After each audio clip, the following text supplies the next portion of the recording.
this portion is to teach you guys a little bit about watercolor and how to apply different techniques to your design. When you're doing your cactus, you're actually going to find that there's going to be spots that you don't just simply put on watercolor. You actually have to have some blending techniques and some types of different ways that you can apply those colors to make them stronger or lighter or bolder. So before we get to this whole piece, we're going to work on creating almost like a little tester sheet. So you're going to try different techniques that you're going to have to apply to your final piece. So to get started, you're going to start off with using that one strip of paper I gave you guys. You're going to measure out with a pencil and a ruler 3-inch increments, and then you're going to create lines going down. So you have 1, 2, 3, and 4. So you have a 3, 6, 9, and then your empty box. So you're also going to go a long ways and do a 3-inch box. So basically these boxes are 3 by 3.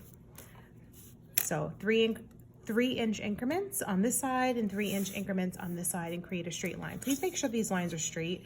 Using this ruler, creating that T at the top. This is the top of the T and this is the arm of the T, creating that straight line. Okay, so now what you're gonna do once you have these lines in, you grab your pencil, you write them down.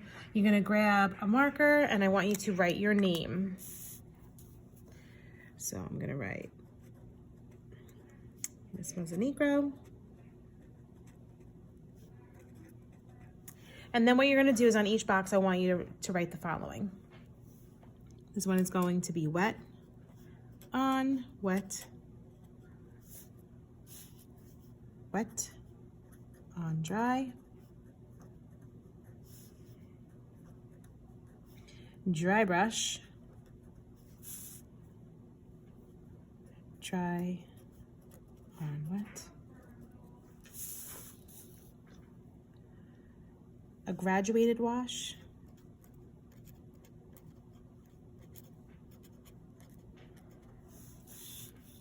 gradation,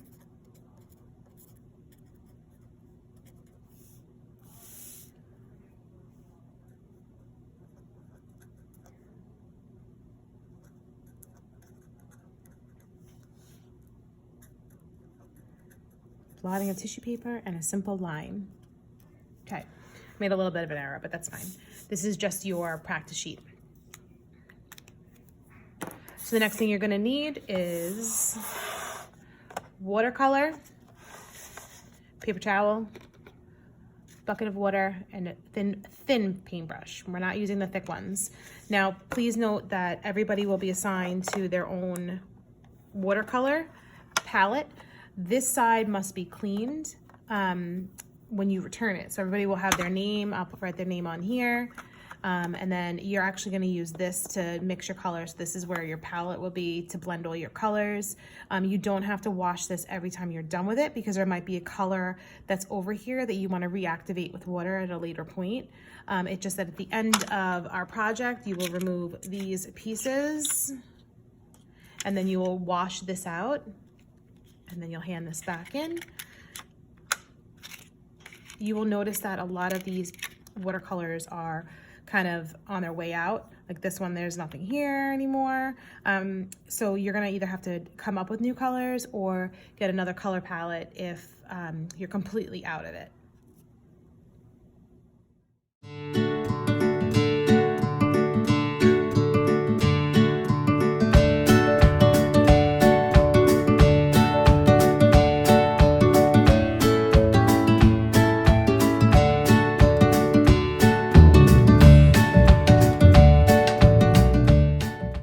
I would like for you guys to use a color that we probably would not be using in our cactus, or the color that you won't use on your cactus.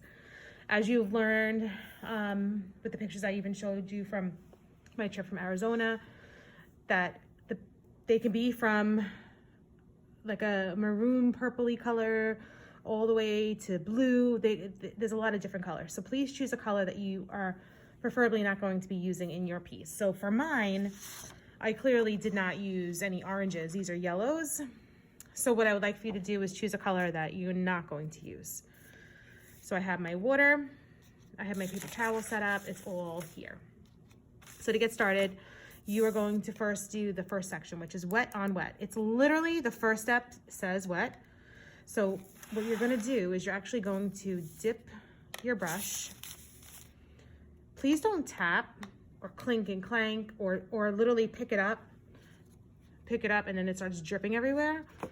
All you're gonna do is literally lift it, wipe it. You can tap on your paper towel to get it so it's not so wet. Apply wet on wet. So now I need wet color. My brush is wet on wet. That's what it looks like, how bold it is. You can see how wet. You can even see how I can still push around the puddle.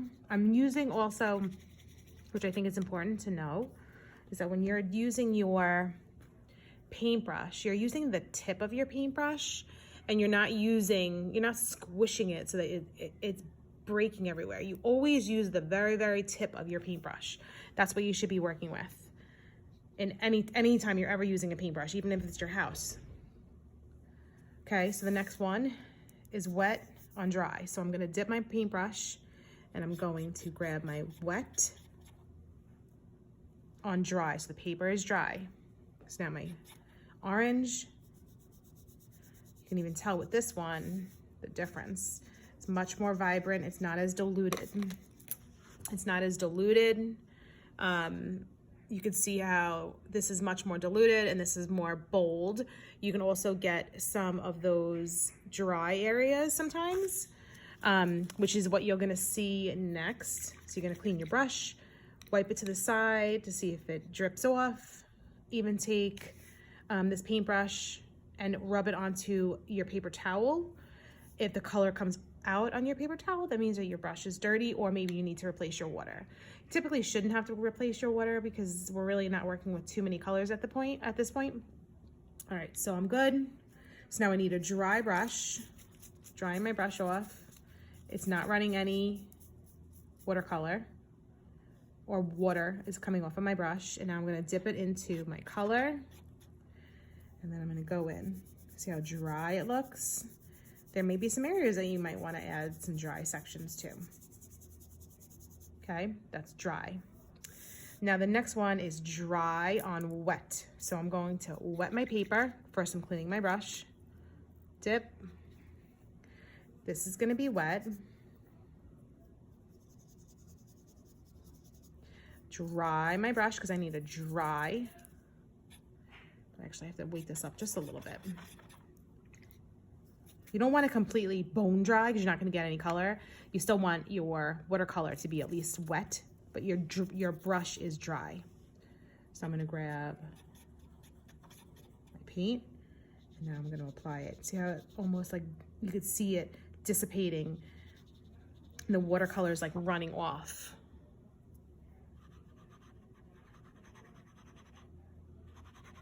Here's a very different look. See now this is dry on wet. And that's wet on wet. This is much more muted and washed out looking. So now we're gonna move on to the next, which is a graduated wash. So the graduated wash is you're gonna start off with your color, like you typically would anytime you watercolor, not sopping wet. It's not dripping. I'm wiping it to make sure I don't have too much. And I'm gonna put a little bit of color on my paper.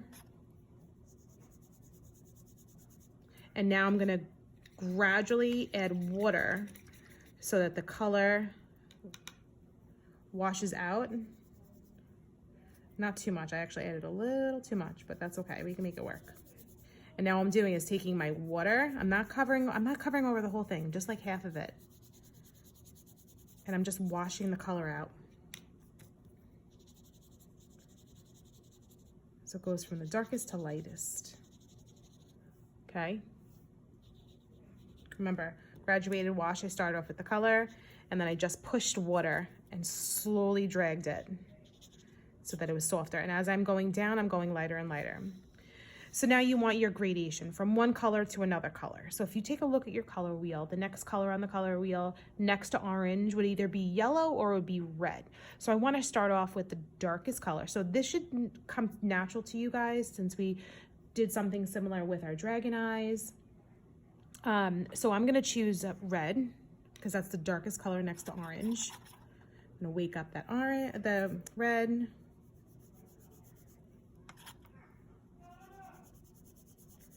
I'm gonna add the color and I'm gonna fade it out. I don't know if you guys can hear Mr. Sacco screaming next door.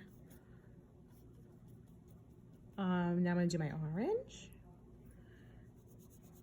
Blend my orange. And now what I wanna do is I wanna kinda use a dry brush because this is already wet. I don't wanna add more water. I just want it to blend, fade it out. Similar to this one over here, right?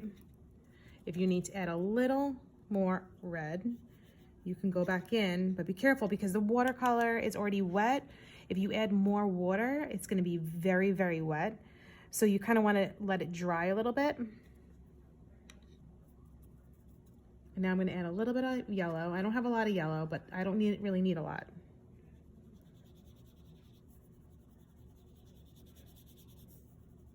Oops, I made a mistake. Now I can grab my tissue paper and I can blot it to lift it. Let's see if I can just push it down. There we go. I have a little bit of a stain from water from the beginning, but like I said, this is just a test. Okay, so now we're gonna do tissue paper blotting. So I can show you another technique. So we're gonna start off with my watercolor. I'm gonna smear it all over.